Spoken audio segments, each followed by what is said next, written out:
Welcome to the Deep Dive. Today, we're tackling a challenge that, well, it touches pretty much every community. How do you spark change? How do you engage people, especially when resources are, incredibly tight? Hmm.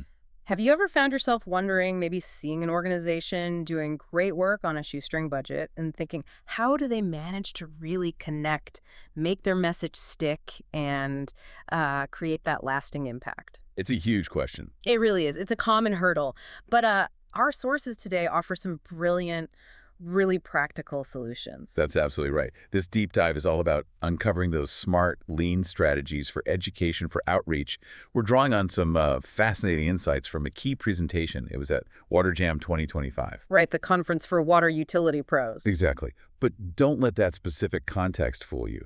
We've really worked to extract the core, the universal principles that can be applied much more broadly. Okay. And a central insight, really, from these sources is that focusing on genuine connections, well, it can achieve far more than just throwing money at a problem. Makes sense. So our mission today is to equip you with principles that can spark real, enduring change in really any community context. And the central philosophy driving these successes, the real heart of today's deep dive, is what the source calls the ripple effect. I like that name. Yeah, it's good, isn't it? And a fantastic case study that brings this to life is the Western Virginia Water Authority, WVWA. Now, this organization serves 3 counties and, get this, annually reaches around 6,000 students through various initiatives. Wow, 6,000 students. That's quite a footprint. It's a huge footprint for a local utility. And what's particularly compelling about their approach is this guiding philosophy. They genuinely believe small, meaningful educational moments can create lasting impacts. So not just one big splashy event. Exactly. They argue that even a single hour of engagement, just 1 hour, has the potential to inspire lifelong awareness, maybe even advocacy. Yep. And here's the really clever part. They see children as critical messengers. They actively expect kids to share lessons with parents, with other community members. That's smart. Using kids as ambassadors, essentially. It's an ingenious way to extend their reach organically. And the broader significance there, the ripple effect, it's not just a catchy phrase, is it? No, not at all. It's a strategic recognition of that indirect influence. It's understanding that starting small, really investing in relationships, can multiply impact far beyond what any single isolated program could achieve on its own. Like planting seeds, you said. Yeah. Not trying to grow a whole forest instantly. Precisely. Think seeds, not forests. And a crucial element of something WVWA does really well, according to the notes, is consistently aligning their messaging for both kids and adults. Okay, how so? They ensure continuity, Yeah. the language they use, the themes, the core values. The goal seems to be normalizing something like water literacy. Make it an everyday conversation, not just a, niche classroom topic. Right, so it's not siloed. Exactly. This consistency avoids that fragmented outreach. It makes sure what kids learn is actually reinforced, it sticks, because adults might hear similar ideas or use similar terms. It creates a much stronger, unified message overall. Okay, so if WVWA is reaching 6,000 students, making this kind of widespread impact, but without a massive budget, how? How exactly are they pulling that off? Well, that's the key question, isn't it? Yeah. And the source material makes a very clear point. When resources are limited, the most effective starting point, the best investment, is in trust and connection. Right. So outreach isn't just broadcasting info. No, not at all. It's about building relationships, relationships that last. Okay. Exactly. And the notes from WaterJam 2025, they outline specific, very budget-friendly tactics, and they all center on cultivating those genuine connections. Like what? Well, they advocate for providing experiential learning, things like field trips, plant tours. Getting people out there. Yes. Getting people a hands-on look at operations, seeing exactly where their water comes from. That builds incredible curiosity. And maybe more importantly, it builds trust. I can see that. Seeing is believing sometimes. Definitely. They also highlight social media outreach, which is, highly cost-effective, a good tool to reinforce messages, engage broader audiences. Standard stuff, but important. Right. And crucially, they leverage student enthusiasm.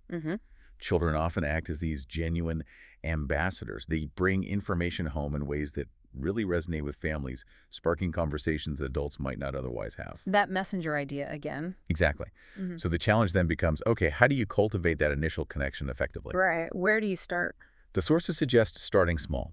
Pick one audience at a time. maybe students, maybe teachers, families, civic groups, whoever makes sense first, Hmm. and develop a consistent, relatable message just for them. Tailor it. Yes?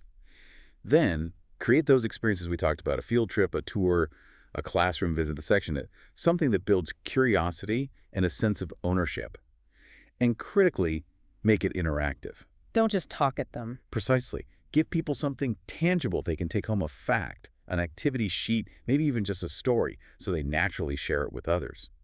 That extends the spark. That's a powerful approach. It's not about doing everything at once, is it? It's doing a few things really well to build that foundation. Exactly. Now, our sources, they provide this fantastic array of engagement options. It really shows how creativity shines when resources are constrained.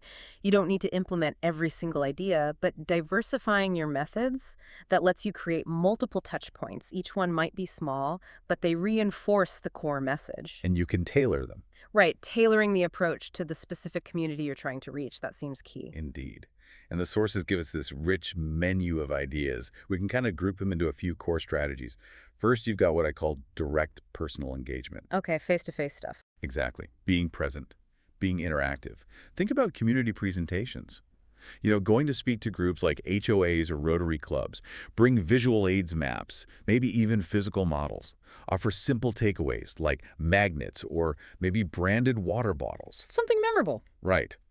The goal is to spark curiosity and build trust through that direct interaction, through Q&A. So making a personal connection, showing up. What about extending that educational reach, especially into schools? You mentioned that earlier. Right, that's where classroom support and in-person visits come in. This includes developing things like to-go kits for kids. Oh, like activity packs. Yeah, exactly. Easy, low-cost activities, Yeah. like making a water cycle in a bag, or maybe just simple coloring sheets.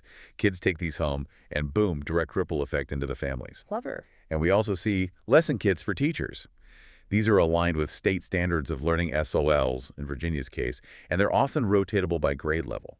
Third grade gets water cycle, maybe sixth grade gets watershed science. Teachers must love that. Saves them prep time. Huge value add for teachers. Then, building on that, you have actual in-classroom presentations. This is where staff visit schools with interactive lessons. High impact, I bet. Very high impact, very memorable for students. The advice is bring props, like actual pipes or microscopes to make it tangible. Use group activities, and always follow up with teacher surveys to keep improving the content. Constantly iterating. Okay, I can see how those kits and presentations create that consistent thread. But, for a really memorable experience, nothing beats actually going somewhere, right? Absolutely. That's the power of experiential field trips. These offer unique hands-on opportunities. You bring students directly to places like treatment plants or reservoirs. The real deal. The real deal. And a key tip from the source. Send a short, maybe 2-3 minute pre-trip video so students know what to expect. Get excited. Sets the stage. Exactly. And always tailor activities to be age appropriate. Elementary kids might enjoy a scavenger hunt. Middle schoolers could actually do some simple water tests. High schoolers might delve deeper into the plant processes. It's about showing, not just telling. Makes sense. Then there's the digital side. Right. Digital storytelling and outreach. This leverages social media platforms, Facebook, Instagram, maybe even TikTok. The insight here wasn't so much which platform, but more about creating authentic visual storytelling that invites interaction. So not just announcements. No, think behind-the-scenes content, like a day in the life of a water operator video, or interactive polls that spark curiosity and, again, build trust. It's about opening a window into your world. Inviting people in, not just broadcasting out. Yeah. Okay. And to round out this menu of tactics, how do they bring this message to the broader community in a fun, accessible way? Yeah, that's where community events and creative materials really shine. This could be anything from participating in those touch-a-truck events — kids love exploring the big water trucks — Oh yeah, always popular. to organizing water-themed art contests displayed publicly, celebrating something like World Water Day, or hosting model water tower competitions for school STEM clubs. These are great ways to engage a wider audience. More visible engagement. Exactly. And for creative materials, think beyond just standard brochures. Yeah. Coloring books, super cheap to print, kids love them, extends the message home again. Another ripple. Another ripple. Infographics for schools and libraries. Simple, impactful visuals. Or consider short videos, maybe animations or even comics, that explain complex ideas like the journey of a water drop in an engaging, accessible way. I like the comic idea. Yeah, it's creative. And the real genius here, looking at all these options, is how each pathway from the personal presentations to the digital stuff, the kits, the events, contributes to consistency, creativity, and reinforcing those critical relationships. It all ties together. It's about meeting people where they are in ways that resonate and giving them something memorable to share. That's a truly comprehensive approach. It really highlights how ingenuity can absolutely overcome budget constraints. But, okay, after all this creative effort, how do you know if it's actually working? Ah, yes. Measurement. Yeah.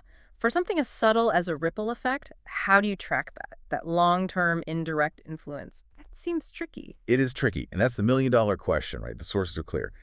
Measuring success here is less about finding one single definitive number. No magic metric. No magic metric. It's more about showing a pattern of engagement growth across multiple indicators. It really requires a multifaceted approach, combining both quantitative and qualitative data. Okay, break that down. Quantitative first. The numbers. Right. On the quantitative metrics side, you're looking for numbers that tell a story. First, your digital footprint. Track the basics: social media likes, shares, comments, reach. But go deeper. Track user-generated content. Are parents posting pics of their kids' coloring pages? Are people using your campaign hashtag like hashtag Know Your Water? Actual engagement, not just views. Exactly. Then, direct engagement metrics. For those field trips, count the number of schools students, teachers reached. For classroom presentations, track how many teachers request repeat visits. That's a powerful indicator of value, right? Definitely. If they want you back, you're doing something right. Absolutely. You could even use simple things like pre-trip versus post-trip quizzes to get a rough gauge on knowledge gain. Okay, so those are the hard numbers. But how do you capture the more subtle stuff, the human impact, the actual ripple in action? Yeah, that's where qualitative metrics become vital. They give us the why and the how behind those numbers. The stories. The stories, exactly. So, feedback and anecdotal evidence. Anonymous surveys are key here. Ask simple questions. Did this increase your knowledge? Did you share what you learned with someone else? Use QR codes at events to make it easy. Lower the barrier to respond. Right, and maybe incentivize responses slightly. Also, empower teachers and parents to submit anecdotes, stories of how lessons were shared at home. Call it a ripple log, maybe. I like that. A ripple log. And then creative storytelling metrics. Collect kids' drawings or their writings about what they learned. This is fantastic qualitative evidence. Shows comprehension, engagement. You see what stuck with them. Precisely. And then finally, you need to look at tracking broader influence. These are the longer-term indicators. Okay, what falls under that? Well, notice things like website traffic spikes after school events. Or are your social media followers increasing in areas in your schools right after presentations? Connecting the dots. Connecting the dots. Track if parents contact your organization with questions after their kids attend events. Observe community participation in follow-up events. Remember the touch-a-truck example. Imagine kids running up excitedly telling staff, "Hey, we saw you at school." That's a ripple made visible. That's powerful feedback. It really is. And for public perception, encourage Google reviews. Maybe prompt with a question like, "Did you learn something new today?" Monitor those trends. For deeper insights, the sources suggest partnering with local universities for periodic, simple trust studies, asking recurring questions about transparency, things like that. That's a really insightful way to look at measurement. It's not about a single finish line, like you said. It's about observing this growing tapestry of engagement over time. Exactly. The key is to stop looking for isolated numbers, those silver bullets, and instead focus on discerning patterns. The trend line. Yes. It's about combining those hard quantitative data points, the followers, the attendance, with the qualitative richness of stories and feedback. That's how you start to understand the true lasting impact. You track that growth pattern across digital presence, attendance, stories, reviews, and ultimately those long-term shifts in trust and repeat participation. That's how you measure a ripple in motion. So wrapping this up, whether you're working for a utility, a nonprofit, maybe just trying to spread an important idea in your own neighborhood, this deep dive really shows us something powerful. Truly effective outreach doesn't necessarily require a huge budget or some massive launch. No. It requires consistency in your message, real creativity in how you deliver it, and maybe most importantly, genuine care in building relationships, not just trying to achieve broad impersonal reach. Relationships overreach. Exactly. That's how you spark that powerful ripple effect, the kind that can create lasting, meaningful change. It really speaks to the enduring power of genuine connection, doesn't it? Even in our hyper-digital world, it's still fundamental. It makes you think. Consider a small, meaningful interaction you've had recently. Maybe just sharing a piece of knowledge or an experience with one other person. Hmm. How might that seemingly tiny connection, how might it create a ripple far beyond what you initially intended? Spreading awareness, fostering understanding in ways you can't even directly measure. It's a powerful thought to carry with you.